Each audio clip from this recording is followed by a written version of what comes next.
Zion, Devin Booker, Giannis. It's a lot going on. And then I muted my mic. Can you hear me? Yeah. Welcome back to another episode of Half Court Heaves. The league is literally on fire. It's not just our logo this time. It's not just the content that we're creating. The league is literally on fire, and what has been one of the safest. Injury filled. Don't get me wrong. Everybody's been hurt, but it's been like a safe, not too much going on. There's a Bobby Portis days till trade eligibility tracker, but it's been pretty tame. Not too much chaos, not too much drama. Life has been going on. Jimmy Butler's been doing Jimmy Butler things, but mostly it's been a pretty drama-free season. And then you have today. Oof, a nuclear bomb. So, in case you guys don't know, report came out from Brian Windhorst first and then immediately followed up by Shams that says Giannis has finally had enough with his time in Milwaukee and the team's current losing posture, I guess. Like, doesn't look like they're going to win a ton of games this year, Gifted. You with me on that? Yep. And he's asking out. So I guess what I wanted to touch on before we get right into it is a little bit of a Giannis timeline. You called me once and you're like, I'm not sure if this is a Giannis pump fake or not. So explain that to me real quick. Yeah. So the Giannis pump fake is something that he's been known for quite some time now, especially before they won the title, where he's been very non-committal of wanting to stay with the Bucks. He's had comments that are interpreted to be like he doesn't want to be there, but then he says, no, I love it here. But then he has other comments saying he doesn't want to be here, to where it makes the Bucks front office be super aggressive in making Giannis happy. The first trade that did it was, I would say, the PJ Tucker trade. I feel like that was a huge part of it. I think the other part of it was acquiring Jrue Holiday, which was another huge thing they needed to actually have real success. And then the last iteration of this was going out there to get Damian Lillard, which most people said Damian is pick and roll. And it just never really amounted to much of anything. Granted, context, injuries, all the other stuff, yada, yada, yada, but also they just weren't that great on the floor. That then takes us to the final iteration of this, which is wanting to keep Giannis so badly that they chose to waive Dame, take on his dead cap, and sign Miles Turner. Yes.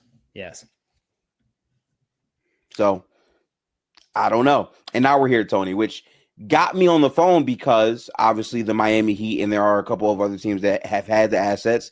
Many teams have been watching this Giannis thing and have been waiting for this moment. And all of a sudden today, as the night that we're recording, he goes down, which might have been his last game for the Bucks, and now he might actually get traded because they're not good. And what makes me feel like this isn't a pump fake anymore, Tony, is the Shams report that tells us that he's going to be having a meeting with Bucks management to decide his future immediately.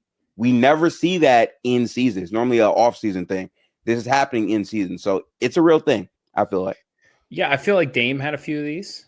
Like a few meetings, kind of figure out where things sat. I can tell you that Jimmy had a few of these, although I think his mind was pretty much made up as soon as he walked through the door. I don't know that this Giannis situation isn't different. How could it be any different? At this point, you went into the offseason. The thing that's different about the Miles Turner trade is they made that preemptively. I feel like they did that like, hey, our bad, the Dame thing didn't work out. We had to clear cap. Here's, you don't have to play center. No need. Look, here's Miles.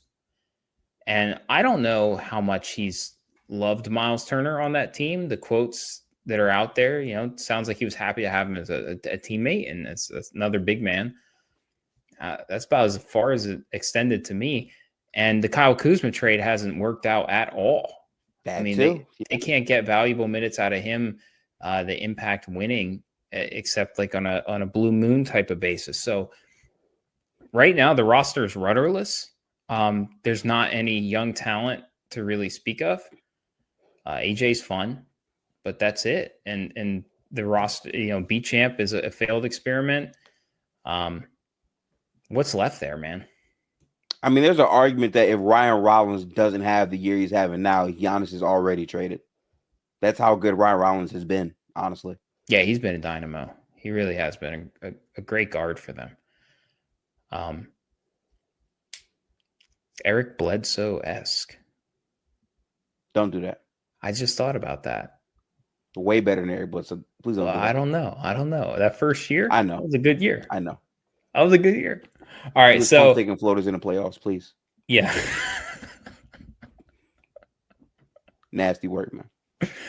When you really put the history of, the Giannis playbook, which is really the LeBron playbook in full context, and the success that both of those players have had, keeping their front offices accountable. And when you're a top 5 player, and you're chasing legacy, it's one thing when you're a guy like, I don't want to put this on Luka because I really don't know what his tendencies are, but you hear Luka talk about things like this, but Giannis breathes it. Like, he lives it. He lives the legacy. He wants to be the face of European basketball. He definitely wants to be the face of the Mediterranean region. And he cares a lot about his standings amongst the greats and his name, being talked about in that kind of vein. He's not here to lose.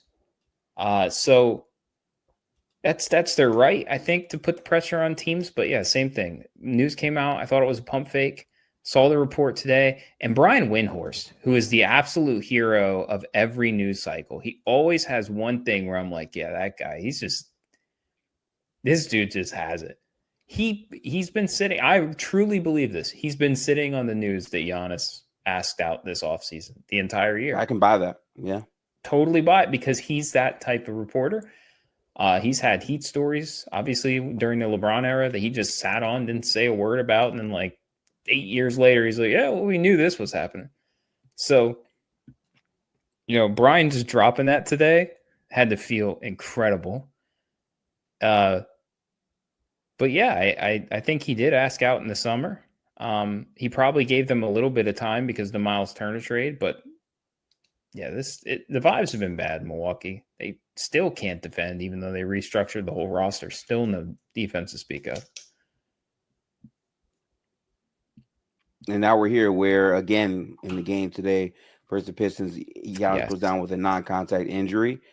And that takes us to, how is that going to impact the league? In reality, fantasy basketball is going to be in a very interesting place in 2 weeks because of all of the trades that are there. And obviously this Giannis thing, especially with the injury, has to be like the headline of everything going on right now. It's been the slowest trade ramp up season that I can remember in a while, because there's no clear destinations for players. Usually you have, especially on these contract extension guys, clear spots, the wings specifically, where they want to end up, the contenders, where people want to end up. It's like the year of all the contenders having no picks. New York has no picks to speak of. If Giannis wants to go to New York, they're going to be moving some of their best talent to just get assets to get him, which is going to gut their team.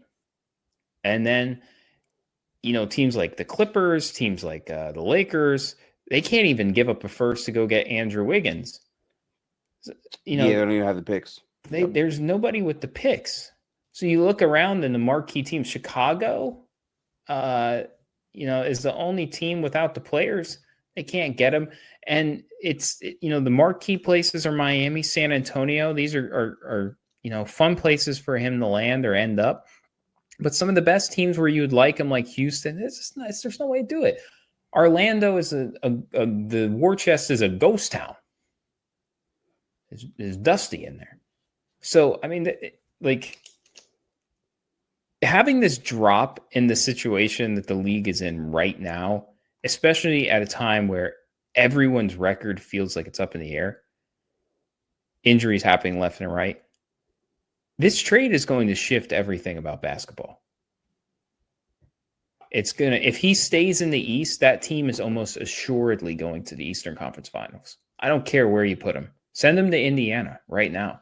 They're going to the Eastern Conference Finals. No, they aren't. Okay, maybe not. But the point is, it could happen. That's the point. Yeah.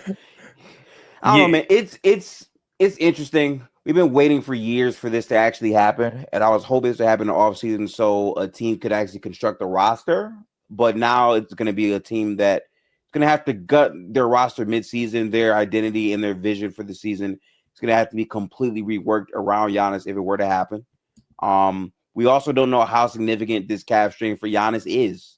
Like, how so much time is he going to miss? We need to talk about the injury, right? So, let's go ahead and dive right into this. We talked on the phone before, and we didn't say the word.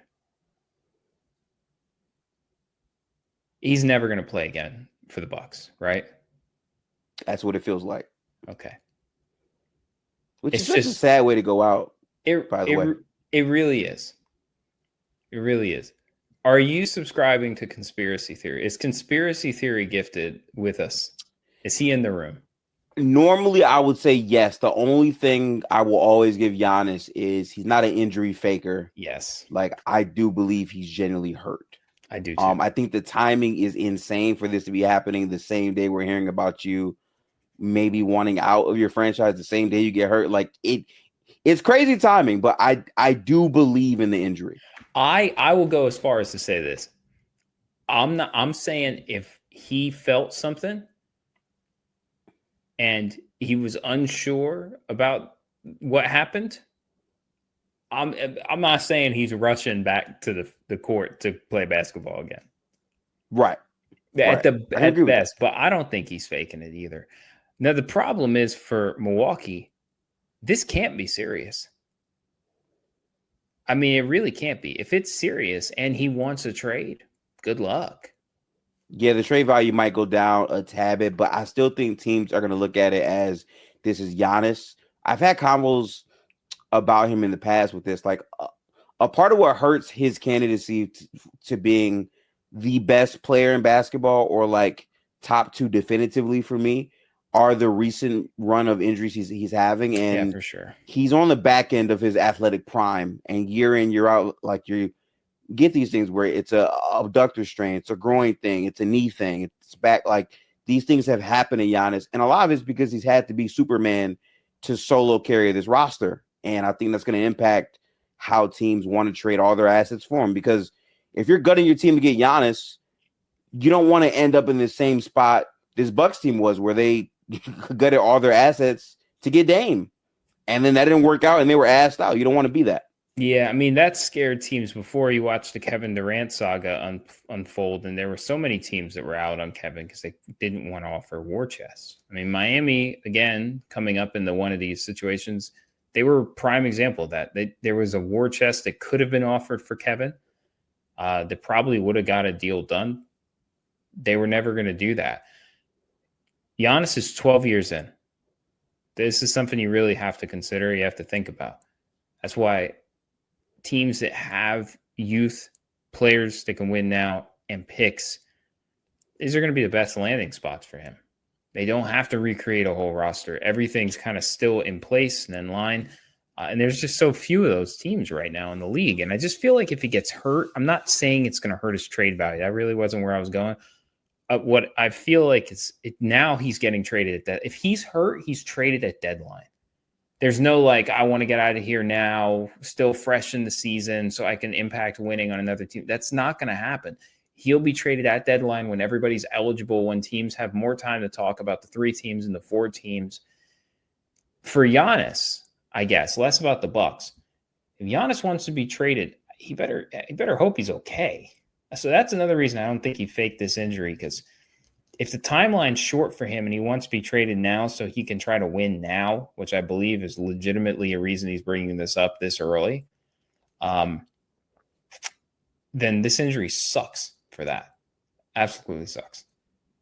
Yeah, because now the Bucks have to really gauge best offers versus what Giannis wants, and that's always going to be a crossroads thing that takes time to craft out. Because again, whatever team he's going to, independent if he wants to be there or not, which I'm assuming he's only going to go to a team he wants to be on, they're going to have to give up a ton of assets and capital. Yeah, for sure. And if you're the Bucks, you want a star potential guy back, and you want draft picks. those are the bare minimums. So how that'll play out, I don't know. But I think it's time to really get, though, into the fantasy aspect of this, because this is a fantasy basketball pod. What do you think this does for the league? Giannis he averages what? Like 57 fantasy points a game? 66.5 a game. 66.5. Yep. What am I looking at here on this website? I'm looking at the wrong point sequencing. Hold on. Give me 2 seconds. Let me get this the right way. Okay, 65. Is there any situation where the teams that he wants to be traded to put him in a spot where the usage and the impact isn't the same? Like if he goes to San Antonio, is he a different kind of fantasy basketball player? So this is a very important question, right? If you draft a Giannis and you're wondering like what's going to happen if he does get traded, the position of where he goes really matters.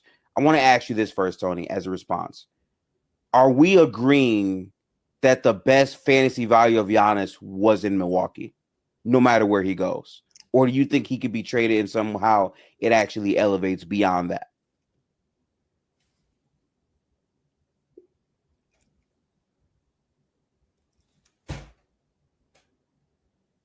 In Miami, he's a 70-point a game guy. Okay, so you think it goes up? I think they have the shooting around them. And no matter which big stays, well, if Kalel stays or not, Bam is here. I legitimately, if they're spacing the floor and they're running this offense, he's an instant ball in his hands kind of guy. The assist numbers will be there. The rebounds will still be there. I think he legitimately could have a better efficiency season, which might make his, and especially in our league, rebounds and assists are at a premium. Yeah, they are. His points could go up. I don't know that they will, but they could, which makes me feel like that he'll be around the same type of player he would be in Milwaukee, in Miami. In San Antonio, I don't feel like that's the case. Anywhere else that you trade him, I don't feel like that's the case. Denver, he could go to, if somehow he landed in Denver, I think he'd be a better fantasy basketball player there, because same stuff. He'll get more rebounds. He'll get more assists. They'll run a two-man with Jokic, all kinds of crazy stuff. But outside of those two teams, I think his efficiencies go down because his usage goes down, and he's so used to being a high-usage guy. For the last 2 years, the ball's been in his hands nonstop. Yep. So all the fantasy value goes down with it. But I don't think there's anywhere that he can go where he's a trade, dude. If you own him, you drafted him, to me, that's still a hold player. Wait it out, see where he goes. Worst place for him would be a worst fantasy place for him. Let's talk about this. This is a fun game. What's the worst place he can go fantasy wise?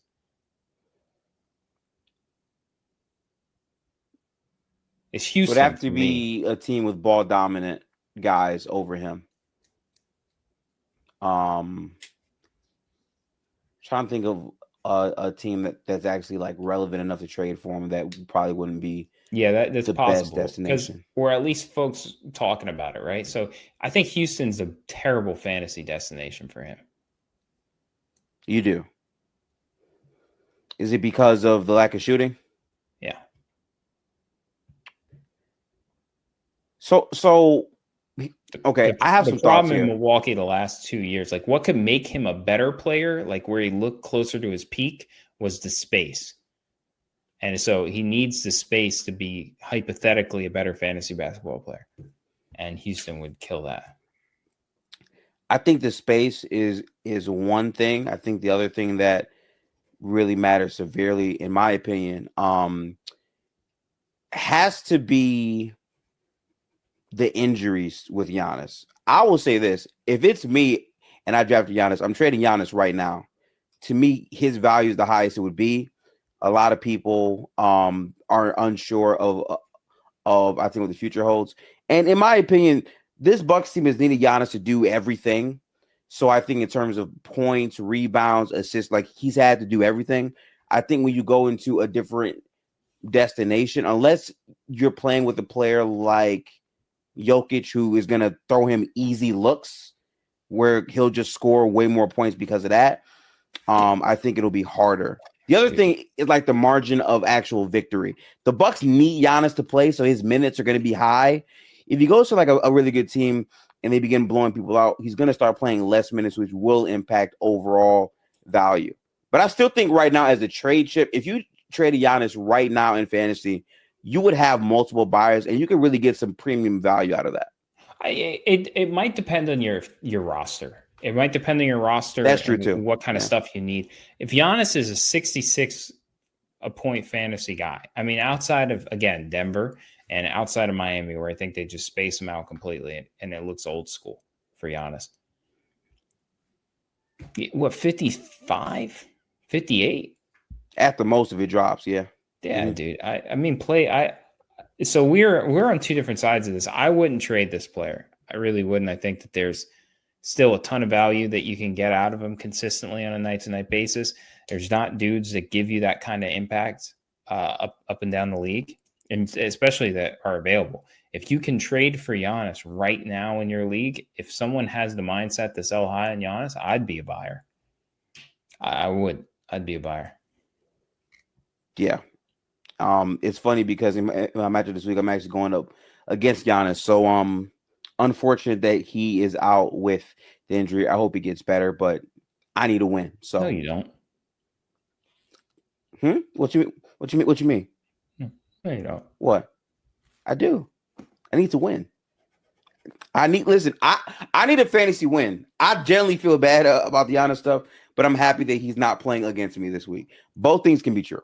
I would have took anything to get anybody on Nat's team to be out for a day. Anybody. She had a full 13 like every goddamn day. Every day. I mean, Luke literally has his entire roster of men playing right here on the screen, viewers. As you can see, like this is full all the way through. I have 6 people playing. He has 9, but Luke is he's our OKC. Yeah, he is undefeated. So I'm playing an undefeated team. I'm 1-5 right now. He strategically made sure everyone played today. Thankfully, Jamal gave me 95 fantasy points tonight, so I'm still fighting because of that. Oh, I forgot. This does take us to a whole other segment. A lot's happened in our league. Our teams are very, very different from the last time that we potted, and you actually saw the episode. Wink, wink. Tyler Hero is on my team now. I made a trade. Steve, I'm sorry. He has Dylan Brooks now, so that's really good for Tony. Yeah, there's just a lot going on right now in week 5, Dude, I think. Kobe White, man, what the heck? Why does everything Chicago touch turn to just absolute trash? How bad has it been with Kobe White for you? Terrible, man. So he came back for like 2 games. They had him a hard minute. Oh, you're muted, by the way. You're muted.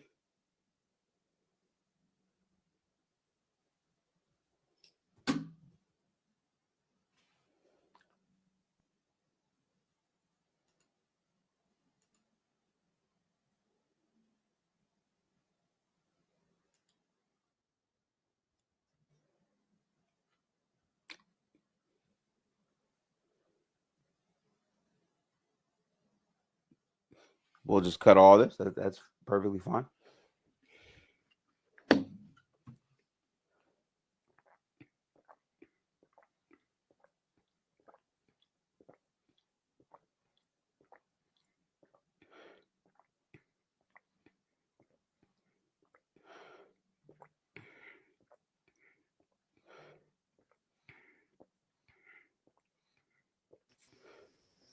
Test.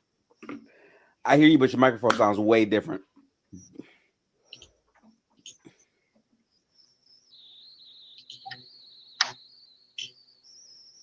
Is that like a different mic you got equipped?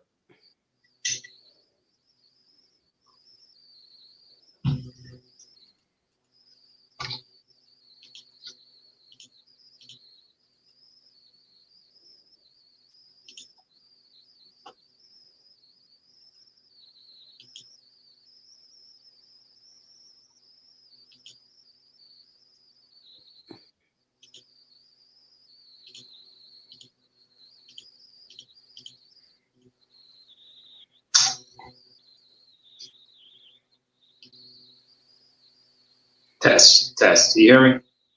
I hear you, but your microphone is terrible. I don't know what that is. It's like way different. Test. Still not good. What is that?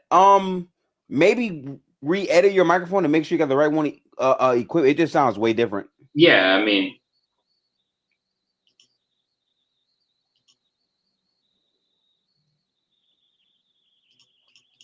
it's because the Yeti isn't picking up anymore.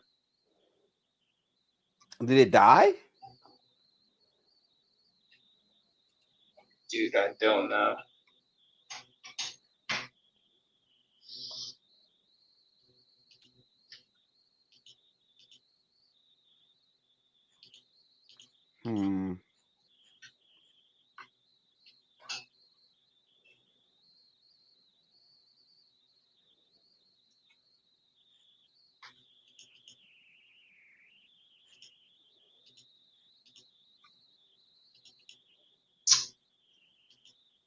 Damn. The problem is, as soon as I leave to try it, and oh, That's tough. tough. Tough is a word. How do I fix this?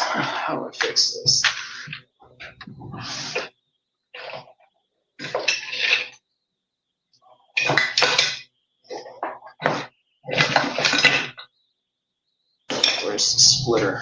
We still have the splitter.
Blood. Better. Way better. What's good? Way different too. Try to talk multiple sentences though. Okay, talking multiple sentences. Trying to talk multiple sentences. Yeah. All right, it's about as You're good back, as I'm gonna get it. And sadly, I Okay. hear myself, which sucks. I hate that.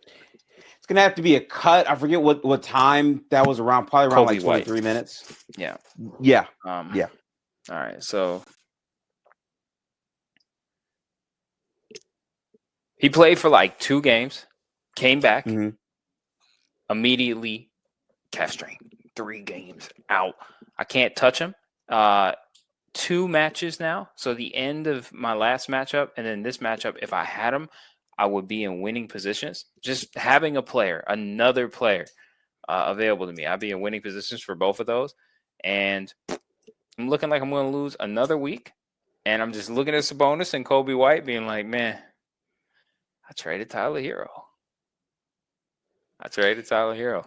Thinking I had both of these players, and I got none of them. And that's fantasy basketball in a nutshell. That is 100% fantasy basketball in a nutshell. I'm tied with the worst record in the league right now at 1-5. I made 2 aggressive trades. Obviously, the Jaden Ivey with Dylan Brooks trade for Tyler Hero. I can't complain. I've been getting good production out of Tyler. But then more importantly, the other trade I did the other day where I traded Derek White and Benedict Mather for Jamal Murray. I really wanted to get this done. Initially, it was going to be something lighter, but I was in a hurry of getting this done while I still had the value on my side. I love Derek White. As you know, I drafted him high. He's been a very consistent producer, floor-wise, but ceiling-wise, not a very high ceiling. So, That was tough. Mathurin is good. He missed a ton of time. He's back. He's playing solid, but also the Pacers are a very bad team. And what happens with bad teams normally, Tony, is you get blown out. And when you get blown out, you don't really play that many minutes to produce what I need you to produce. Yeah. So I traded both of them for Jamal. The logic for that is Jamal is actually a top 20 fantasy player in the league so far this season. But more importantly, my team is built around my best player. My best player is Nikola Jokic, who's the best fantasy player in the league. So my logic was, okay, on a night where maybe Jokic doesn't want to score the ball like that, and Jamal has it going, I now get production from that two-man game consistently. And let me tell you something. Tonight is one of those nights where I'm completely outnumbered by Luke's team. He has everyone playing. But literally, this is no exaggeration. Nikola Jokic puts up 67 fantasy points tonight. Jamal Murray put up 95. So that backcourt alone is outscoring 4 to 5 combined fantasy players. When you play fantasy football, it is more important. Not everybody subscribes to this, but pretty much. It's more important to get shares of good offenses. Like just the best offenses in football get shares of them. The same thing is applied in basketball. When you have great offenses, Detroit, you cannot pick a player on Detroit's team that's going to give you bad fantasy production because they're a good offense. They're a functioning NBA offense. Everyone plays great.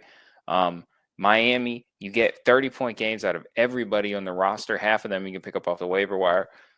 You know, again, Denver, another team. Every player that you get that has usage, you're going to get great value out of. Pick strong offenses, teams that can, you know, repeatably do good things every single night. You're going to get great value out of it. I think that was an awesome trade. I love that trade.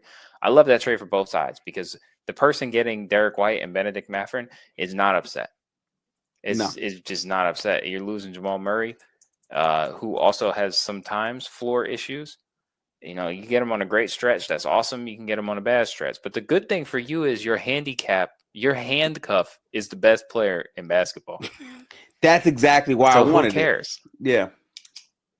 Like, I did it because now if Jokic misses time, I have the next best offensive option. If Jamal misses time, I have the best fantasy player. So like, regardless, both on court and off the court, they complement each other, which overall complements the team. Plus, I need to have more guys who average high 40s to damn near 50 points. And the fact that Jamal gave me 95 speaks to the capacity and heights he can reach. So I needed that. I also need this win badly this week because I don't want to drop to 1-6. That will be my official worst start in the league if that happens. So and I need to beat the best team in the league this year. I don't know how you can wear that with 3 of the top 25 fantasy producers in the sport.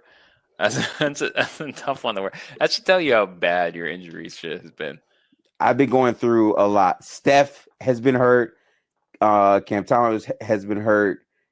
Brandon Miller has been hurt. And that's after having to go through months of Dylan Brooks and Benedict Mathurin being hurt and not playing. So I've had the injury bug for a pretty long time, but as I say every episode, we're starting to get healthy. So I just keep waiting, man. That's my life right now. Hey, man. Just like Brooklyn Nets. Remember the Brooklyn Nets? Starting to get healthy. Well, 16 games, man. Let me just kind of recap my situation where I'm at right now. I also have a top 10 fantasy producer. All right. Just one of them. Not a bunch of top 25 guys like you got. But I've got Jaylen Brown. The reason I bring up Jaylen Brown is because one of the guys that are right around them depends on what where you go, what book you look at. But Devin Booker and Denny Avdia, they're close. Giannis right after him, and Julius Randle should tell you what kind of season he's having right after him. So I bring this up because 2 of those guys are out. Devin Booker's injury, Giannis's injury. A lot of these top 20 fantasy players are going in and out of lineups. Evan Mobley. Let's see. Obviously, we got the stuff that's going on. All right, for the most part, the top 25, those are your guys that are out. That's pretty seismic, though. That's 3-4 names that are going to be out for 2 to 3 weeks. Every time that happens, the league shifts. Players get traded. Guys need to make moves. You can't lose that kind of production and then still win matchups on a week-to-week basis. Like when you're losing 60, 70, 80 point a night guys that could play 3 to 4 times a week, stuff has to happen. So again, I love the idea that you had, like, if my team really needs it, I got to trade Giannis. But it's way funner for me to talk about, hey, Devin Booker's hurt in your league. If that team is in need of play, go get Devin Booker. Go get him. Especially if you have a losing record right now. Go get the player. You got, like, lose for another week. You'll be fine. You'll be fine. Go get Giannis if he's available. Lose for another week. It'll be fine.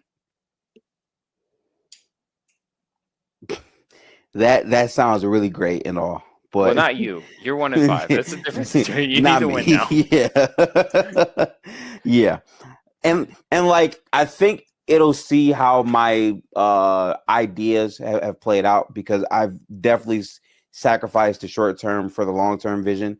Long term wise, though, like, if I'm able to get healthy and get right, my team is going to be a very good basketball team. I mean, I have multiple guards who can produce at a high level. And then again, I have Jokic, who is just playing at an insane fantasy pace right now. I mean, he hasn't missed a game yet. And like, he's having nights where, he just put up 100 points. That's regular. Like, I actually got a bad game for Jokic tonight, and that's 67. Yeah. Like that's his, thing. So I would say to all of the fantasy managers who are trying to sustain in the league, look at trends, look at injuries, make aggressive plays. I made that trade for Jamal Murray at 3 a.m. in the morning. When you're on the phone with a GM, you got to be as aggressive as you can. You do not want to let the phone ring, because someone else will come in and get your pick. Also, I got to give Tony a ton of credit, because my goodness, the Jaylen Brown LaMelo trade has reaped so many dividends for Tony. Truly has. Jaylen Brown is turning into, lately, a top 3 player day to day. He's been going stupid at fantasy, yeah. Now, saying that, LaMelo Ball's got 77 points and the game's still ticking. Okay, so Shane will get a laugh this week. But, no, it's been paying dividends. And Jaden Ivey's finally starting to produce. They're giving him more minutes. So I feel better and better. But the deal with that trade is the same thing with your Jamal Murray trade. The second Kay Cunningham goes down, Jaden Ivey becomes the most valuable player in the Detroit Pistons. Easily. So I can just get him, because the ball have to be in his hands. I mean, there's nobody else who's going to put pressure on the rim. If I can just get him giving me 25 to 30 points a night just to stay rostered and it be okay, then I have Dylan Brooks and Jaden Ivey, and that's like 60 or 70 points. A very good combination. Yeah, it's good. And the second anything happens to Cade, if anything happens to Cade, God forbid, then I got a really good player on my hands. So that was the idea. Okay, that was the idea. Yeah. I'm at the point now where I'm making so many trades. I'm now a active roster guy who is adding players night in and night out, which honestly is cool, because my biggest weakness is I haven't been doing enough of that. I've been holding on to way too many players. So I'm understanding the flow of the game a lot more now. It's to the point where I made Luke have to panic a little bit, because he picked up all of his players just to outpace me today. So these things do matter, man. They do. I regret I regret moving my roster away from that kind of functionality, because now I'm losing games. But sample sizes are small, man. Sample sizes are small. We got a long way to go. Yeah. And only one bye week this week, which is that's going to be a big one. That's going to be a big topic of conversation in our league when that happens, because people are not paying enough attention to the rules. Yeah, people are not focused on who those last 4 teams might be. And having Jalen Williams and AJ Mitchell, I love the advantage I'm going to have after that week passes, because they're probably going almost a guaranteed win for you. Love to see that for myself, Oh, and also the same people who were yelling about the AJ Mitchell production fade, rah when Williams comes back. Well, he's been open. He's been open with J-Dub. It don't matter. I'm still getting 30s. All I need. This thing, man. All I need, baby. I wanted my 2 handcuffs that were also going to give me 30-point games. I wanted my 2 handcuffs that were going to give me 30-point games that would have given me 60 if players got hurt. But no. You said I had to give up Dylan Brooks, man. Unfortunate. Well, that But, worked out for me, but I'm still losing anyway. It did work out for you. So yeah, hopefully next week I can come back with some renewed spirits. Because again, if I beat the best team in the league, I feel like that will definitely put me in a better trajectory overall. So waiting on that, All right, man. Well, it's been a great episode. We got some editing to do, but it's been a great episode.